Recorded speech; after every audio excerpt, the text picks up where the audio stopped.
As the rim of the Pacific exercise winds down, we'll show you for the first time video of the destroyer Haikou. CCTV's Nathan King reports from Pearl Harbor on the significance of these 4 Chinese vessels participating for the very first time.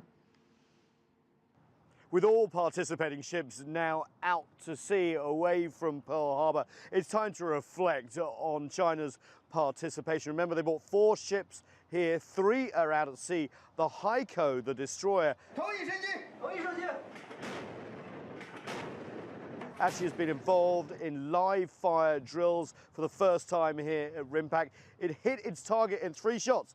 Apparently, they tell me here that is good, participating with other countries, including France and Brunei. 10 ships in a live fire exercise. Of course, extremely historic. The US and China working side by side with live fire drills, cooperation like we've never seen before. We got a hint of that cooperation even before this RIMPAC began. Remember, the US escorted Chinese ships as well as Brunei and Singapore from Guam. There was cross-decking between officers. That means officers from US ships went over to Chinese ships. Chinese officers went over to US ships. The communication apparently was established very quickly. Not an easy thing to do when you have different languages and communication systems. The highlight for a lot of people on the ship's tours here was, of course, the hospital ship, the Peace Ark.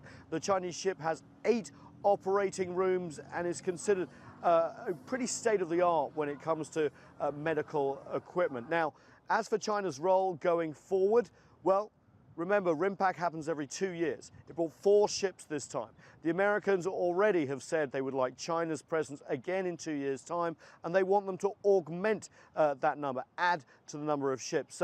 So far, it's been extremely successful in terms of the getting to know each other phase and the drills. The big question, though, is whether this exercise, remember, it is an exercise, it's contained, will have any effect not just on military relationships between the Chinese and the US, but also over the wider sphere of US-China relations. Nathan King, CCTV, Pearl Harbor, Honolulu.